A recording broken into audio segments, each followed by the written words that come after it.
आपण पाहत आहात सत्यदर्शन न्यूज। उल्लंघन कर रहा होगा उस पर कार्रवाई होगी। शहरों में जैसे मनरेगा गांव में है, उसी तरह से हम शहरों में 100 दिन का रोजगार आपको गारंटी देंगे मनरेगा की तरह। SC/ST सब प्लान को हम लागू करेंगे।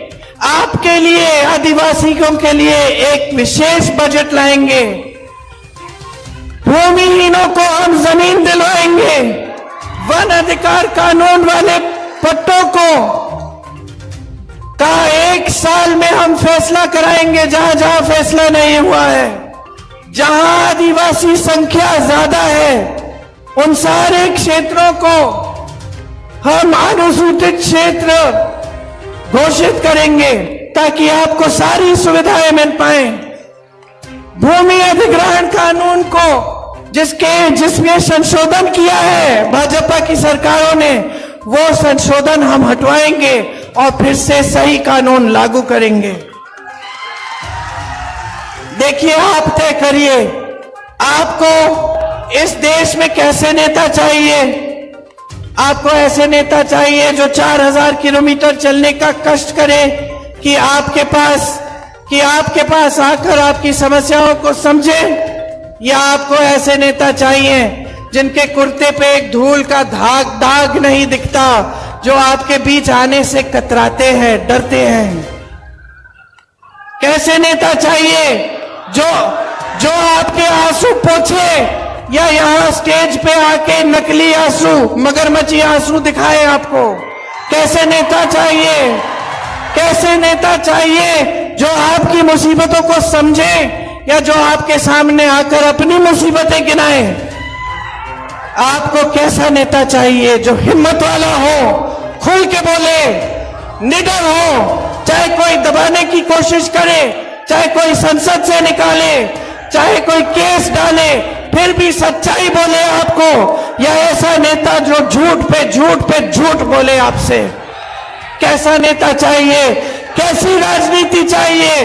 असूलों की राजनीति, एक समर्पण और सेवा की राजनीति की सत्ता की राजनीति, जो सिर्फ सत्ता चाहती है, सिर्फ शोहरत चाहती है, सिर्फ शान और सम्मान अपना चाहती है, लेकिन जनता का सम्मान नहीं करती। आप तय करिए। चुनाव 2 दिन में कब है? 13 को चुनाव है। आज 11 तारीख है। 2 दिन में चुनाव है। 2 दिन में तय करने जा रहे हो कि इस देश का भविष्य क्या होगा। इस देश का संविधान बचेगा, इस देश का लोकतंत्र बचेगा, आपके अधिकार बचेंगे, आपकी नई पीढ़ी के अधिकार मजबूत होंगे का भविष्य मजबूत होगा कि नहीं, तय करने जा रहे हो। अपने विवेक का इस्तेमाल करो।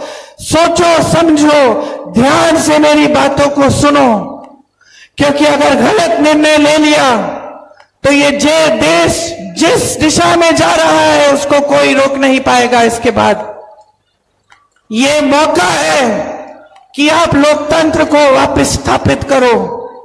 आप अपने भविष्य को सुनहरा बनाओ। एक ऐसी सरकार लाओ जो आपकी संपत्ति वापस आपके हाथों में दे, किसी खरबपति के हाथों में नहीं। आपने बहुत ध्यान से मेरी बातें सुनी। अभी तक मेरी आवाज गई नहीं है, लेकिन आगे 2 मीटिंग और है मेरी, इसलिए मैं आपसे क्षमा चाहती हूं।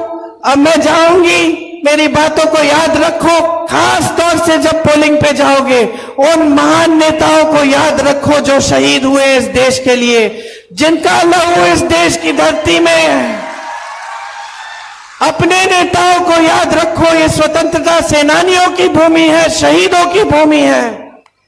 इस धरती को नमन करते हुए, अपने शहीदों को याद करते हुए अपना वोट कांग्रेस पार्टी को दो, ताकि हम आपके लिए एक सच्ची सरकार बना के दिखा पाए। आप सबको बहुत बहुत धन्यवाद। जय हिंद।